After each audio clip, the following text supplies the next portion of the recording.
Hello दोस्तों, स्वागत है आपका अपना ही गुरु मंत्रा पर।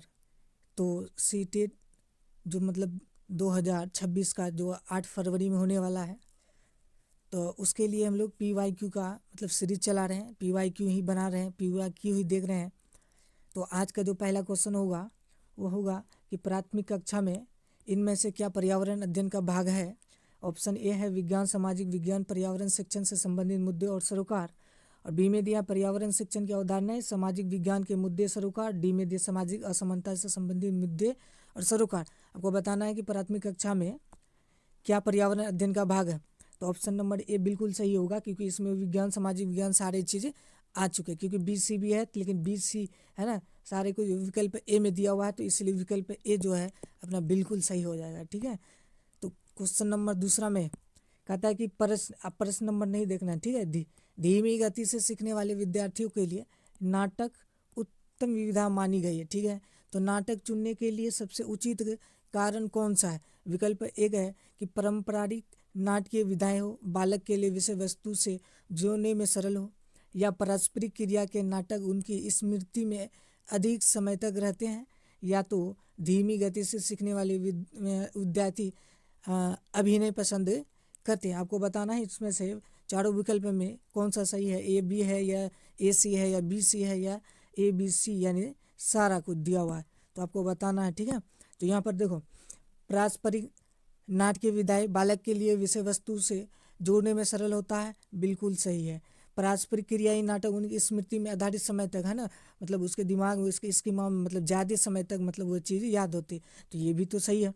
लेकिन सीधी या धीमी गति से सीखने वाले विद्यार्थी जो धीरे धीरे सीखते हैं, उससे क्या अभिनय पसंद करते हैं, तो ये ऑप्शन नंबर C गलत है। तो ए और बी जो विकल्प ए में दिया है यही सही होगा। तो विकल्प ए हमारा क्या हो जाएगा, बिल्कुल सही हो जाएगा, ठीक है। और आगे देखो, कहते हैं कि प्रश्न घटा देखो, मच्छरों द्वारा फैलने वाली 2 रोगों का युग्म यानी जोड़ को चुनिए। ऑप्शन 4 में दो दो युग्म दिया है। आपको बताना है कि ये चारों विकल्प में कौन सा विकल्प ऐसा है कि मच्छर द्वारा ही वो रोग फैलते हैं। और पहला विकल्प है मलेरिया डेंगू, दूसरा विकल्प है दिया हैजा चिकनगुनिया, हैजा और मलेरिया, और दिया है चिकनगुनिया और टाइफाइड। तो देखो हैजा है ना, हैजा ये दोनों तो होगा नहीं, तो बचा मलेरिया और डेंगू। यह एक ऐसी बीमारी है जो मच्छर के द्वारा फैलती है, ऐसा रोग है जो मच्छर के द्वारा ही फैला जाता है। तो ऑप्शन नंबर ए क्या हो जाएगा, बिल्कुल सही होगा अपना। अगला देखो, अगला कहता है कि पर्यावरण अध्ययन की पाठ्य पुस्तक विद्यार्थियों को किस प्रकार सहायता करती है। पर्यावरण का अध्ययन की पाठ्य जो पुस्तक होती है विद्यार्थियों को किस प्रकार सहायता करती है। विकल्प ए है पर्यावरण अध्ययन विषय के मुद्दे और सरोकार को याद करने में। बी दिया है कि पर्यावरण अध्ययन विषय के मुद्दे और सरोकार की व्याख्या करने में। विकल्प सी है कि सभी संसाधनों के द्वारा ज्ञान की रचना करने में। और विकल्प डी दिया पर्यावरण अध्ययन विषय के मुद्दे और सरोकार को प्रति, है ना, क्रिया देने में। तो आपको बताना है यहाँ पर दिया हुआ है पर्यावरण अध्ययन के विषय के मुद्दे और सरोकार को याद करना निगेटिव है, नहीं, ये तो होगा नहीं। पर्यावरण अध्ययन विषय मुद्दे और सरोकार की व्याख्या करना भी गलत है, तो ये भी नहीं होगा।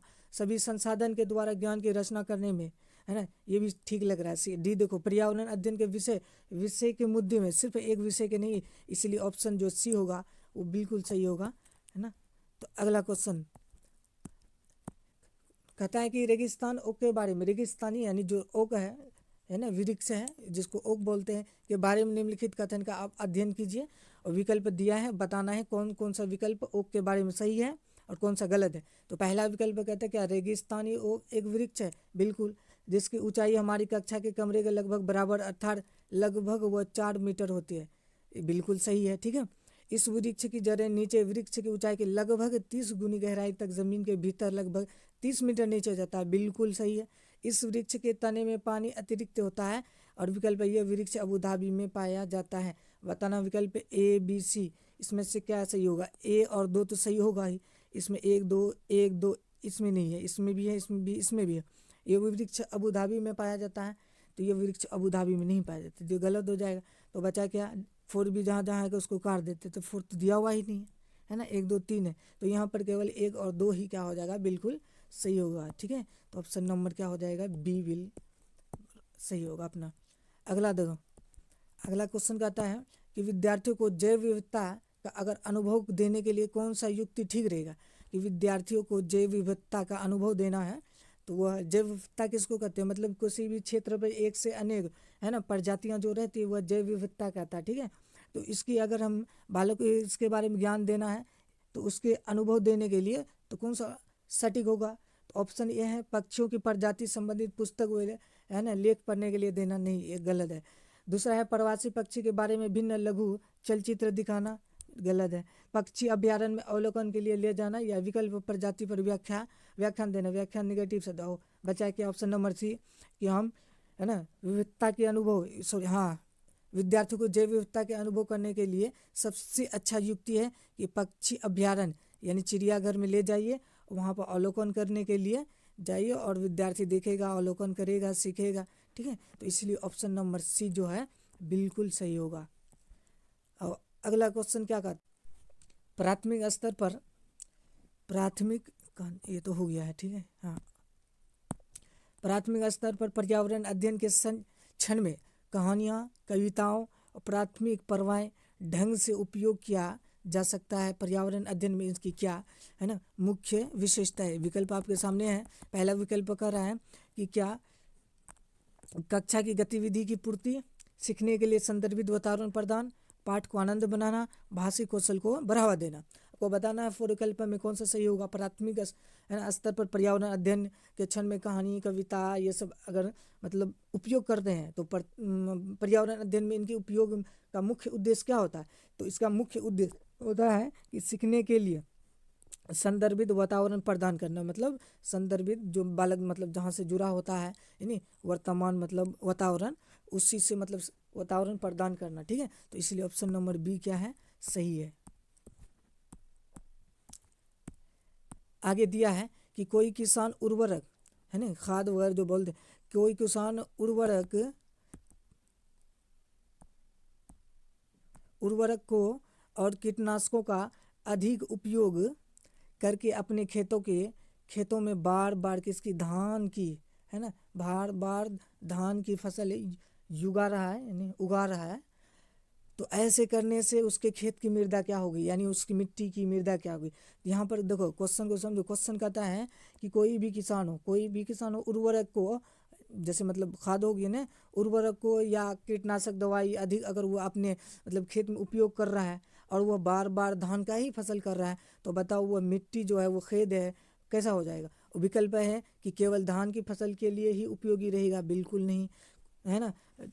और रुपये के दो है जुताई के लिए है ना उपयुक्त तो बन जाएगा या बंजर हो जाएगी या अन्य फसलों के लिए भी उपजाऊ बन जाएगी। तो विकल्प जो भी दिया हुआ है ये बिल्कुल सही है क्योंकि बार बार है ना एक ही फसल को लगाने से खेत की है ना जो उर्वरक क्षमता होती है ना वो ख़त्म हो जाती है। ठीक है, और वह बंजर हो जाती है। इसीलिए विकल्प 3 जो दिया हुआ है यानी सी वो बिल्कुल क्या हो जाएगा सही हो जाएगा। आगे दिया है कि केरल का निकटवर्ती राज्य कौन कौन सा है ना। तो केरल का निकटवर्ती राज्य पढ़ने के लिए हम लोग सब क्या करेंगे, पहले हम मैप पढ़ेंगे उसके बाद इस क्वेश्चन को बनाएंगे। ठीक है, अभी फिलहाल के लिए इसको छोड़ देते हैं। आगे दिया हुआ है कि इस पौधे में पत्तियां हैं जिन्हें सब्जी की तरह प्रयोग में लाया जाता है, इसके बीज से आपको तेल प्राप्त हो जाता है। तो ये पौधा कौन सा। विकल्प है पालक, विकल्प है नारियल, विकल्प है बंदा गोभी, विकल्प है सरसों है ना। तो विकल्प नंबर 4 बिल्कुल सही है ना क्योंकि सरसों से इसकी पत्ती से हम सब्जी की तरफ भी प्रयोग में लाते हैं और जो बीज होता है इसके अंदर में उससे तेल प्राप्त करते हैं।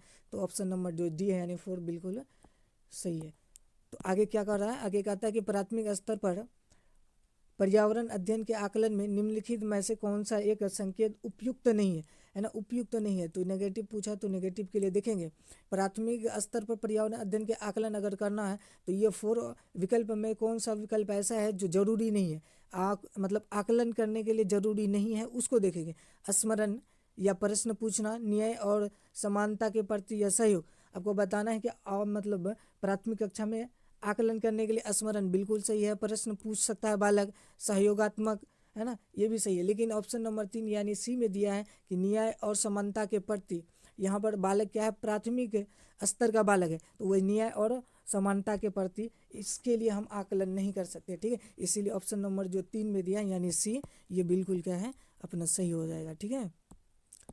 ये आगे कहता है कि निम्नलिखित में से कौन सा मच्छर से होने वाली रोगों का समुच्चय, ये क्वेश्चन तो हो गया, ठीक है, ये हो गया। तो अगला क्वेश्चन कि फूलों की घाटी राष्ट्रीय उद्यान किस राज्य में स्थित है? किस राज्य को फूलों की घाटी कहा जाता है? उत्तर प्रदेश, उत्तराखंड, केरल, कर्नाटक। तो हम लोग को मालूम है फूलों की घाटी उत्तर प्रदेश यानी यूपी को बोला जाता है, इसीलिए ऑप्शन नंबर ए क्या हो जाएगा, सही हो जाएगा, ठीक है।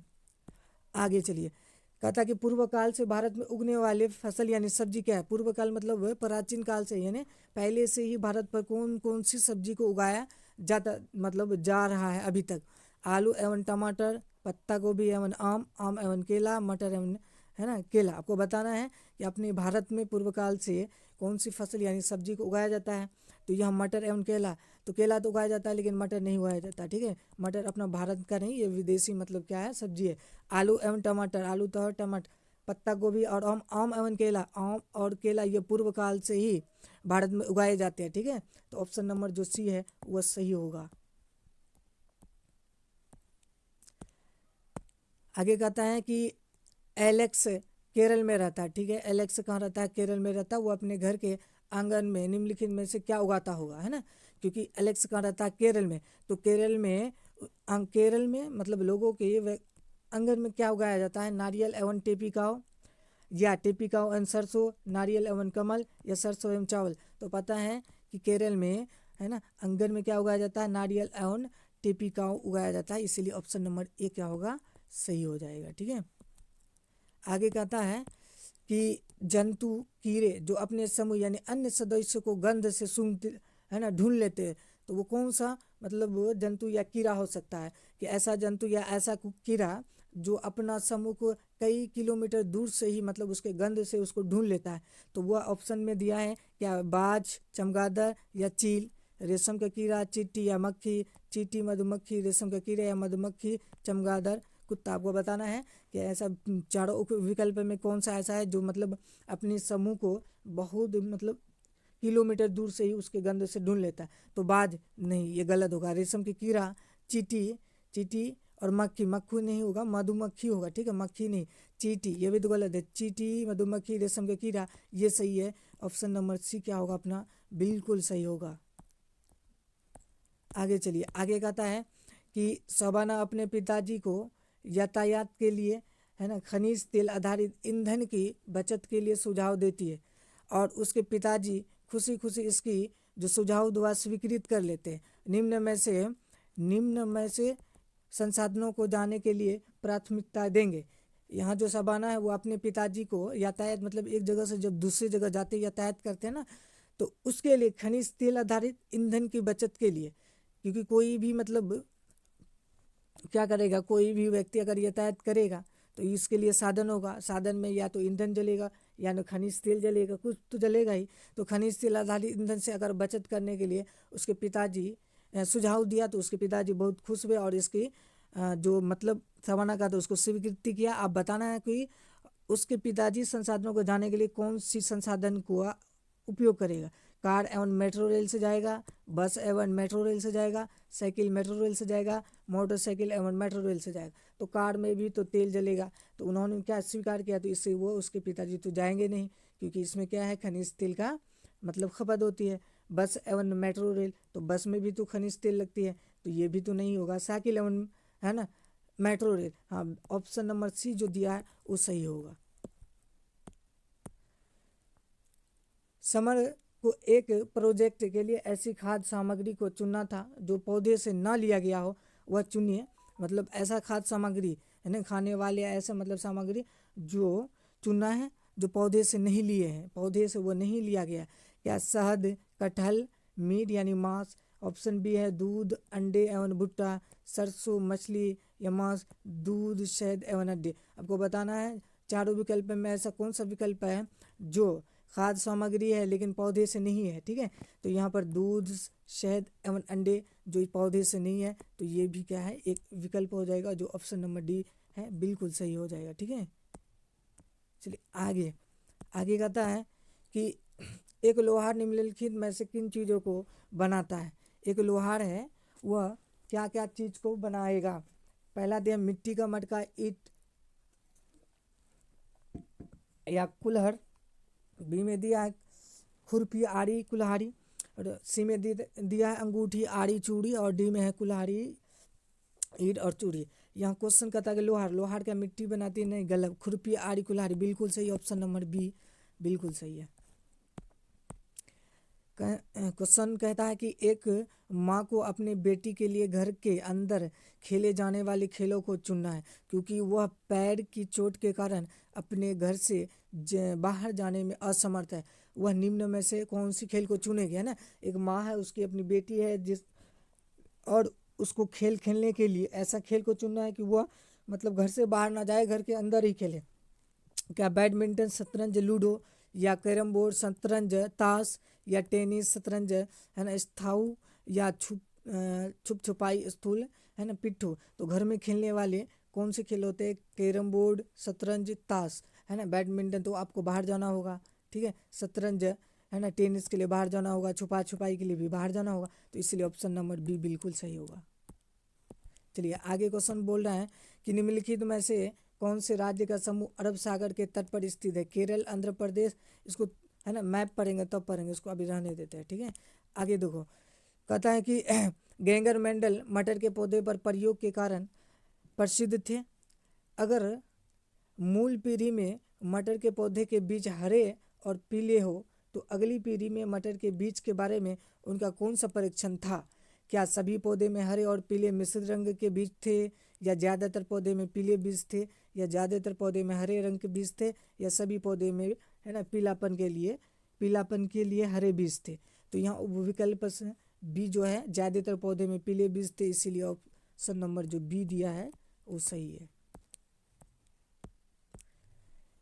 पारंपरिक तरीकों से जल संग्रह के लिए हमारे देश में उपयोग की जाने वाली संरचनाएं है ना, ट्यूबवेल, बावड़ी है ना, बोरवेल, हैंडपंप। आपको बताना है जो मतलब बहुत पहले से ही परंपरागत तरीका से जल संग्रह यानी जलों को मतलब इकट्ठा करना के लिए हमारे देश में उपयोग की जाने वाली कौन सी संरचना है? आपको बता दें, जलों का संग्रहण सबसे पहले कहाँ किया गया था? तो राजस्थान में। और राजस्थान में कहाँ? तो बावड़ी। बावड़ी क्या होता है? ये बावड़ी होती है, इसमें मतलब वर्षा का पानी क्या होती है? संग्रह होता है। और इसी वर्षा का पानी फिर मतलब पृथ्वी के अंदर समावित होते हैं, फिर उसका हम लोग पुनर्चक्रण करते हैं। इसीलिए ऑप्शन नंबर बी क्या होगा? बिल्कुल सही होगा। चलिए आगे क्या कर, तो आज होगी यही तक, ठीक है।